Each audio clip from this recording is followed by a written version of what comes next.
Из ФАПа в современную больницу. В республике проходит масштабная реформа лабораторной системы. Регион поделит на несколько зон. Каждая будет относиться к новой модернизированной лаборатории.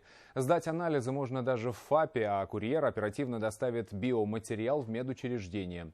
Как будет работать новая система? Весь маршрут от и до проследила Анастасия Ильчебаева.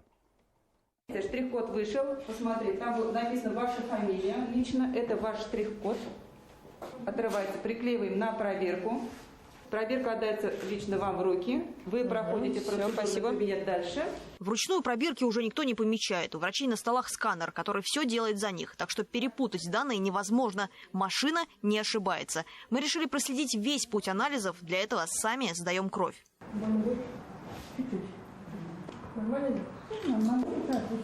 Сам анализ крови проводят не в поликлинике. Здесь происходит лишь забор. Так вскоре будет по всей республике. Централизованная система. Когда сдать биоматериал можно будет, например, в ФАПе, но для обследования его отвезет курьер в современную лабораторию. Это термоконтейнер. Приезжает он с курьером. Курьер отвозит в 13-ю больницу. Ни жара, ни холод никак не повлияет на анализы. Пока водитель собирает груз, мы заезжаем в городской кожвендиспансер. Это как раз одна из больниц, где лабораторию упразднят. В медучреждении будут проводить лишь забор. Но мы людей не сократим, мы переведем их в ПЦР-лабораторию. Они все умеют, они обученные. Поэтому сотрудники у нас не пострадают. И для нас выгодно. А вот нам не хватает помещений. Здесь будут кабинеты для приема. Мы откроем здесь вен-кабинеты. Лаборанты – это бойцы невидимого фронта. От их работы зависит многое, но в лицо, в отличие от врачей, их не знает никто. С любовью они относятся не только к своему делу, а даже к технике. Как ее поставили, меня научили, как говорится, ее работать. И мы с ней работаем. Когда она хулиганит, я ее ругаю, в угол ставлю. Когда начинает работать, я говорю, хорошая. Потому что у нас два анализатора. Это интегра, а там кобас иммунологический. У нас мальчик и девочка. То есть это наши дети. Если совсем вот осела, да, вот на дно, это отрицательное. А если вот плавают, не оседают? А если кругленькие, так это значит положительное. Так определяется сифилис. Анализы с повышенным риском, как, например, на гепатит или ВИЧ, будут также проводить в кожвендиспансере. Меры безопасности здесь более строгие.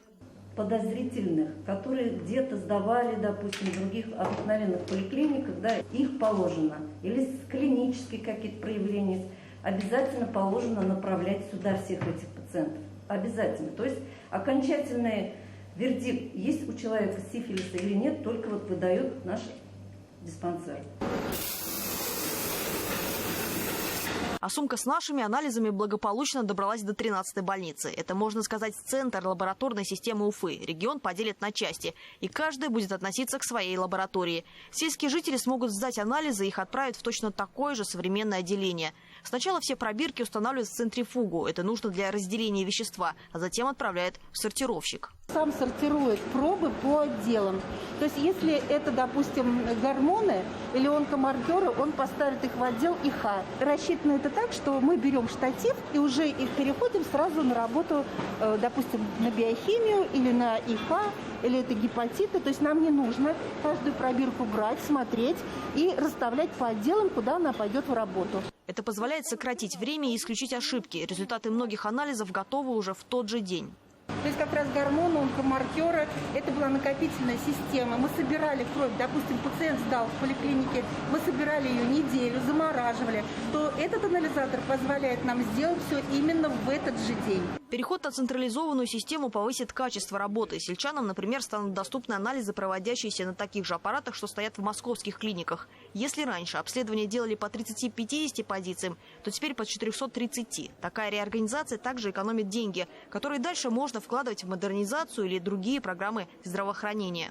Лаборатория у нас находится в руках республики. Это не частная система, которую многие регионы отдают на откуп в частные медицинские различные корпорации или медицинские учреждения. Это более популярное, да, у нас все осталось в руках республики. Мы как бы свою независимость в этом плане отстояли. Переход на централизованную систему еще не закончен. Минздрав республики планирует завершить реформу к концу 2022 года. Анастасия Ильчебаева, Булат Закирьянов. Новости. Уфа.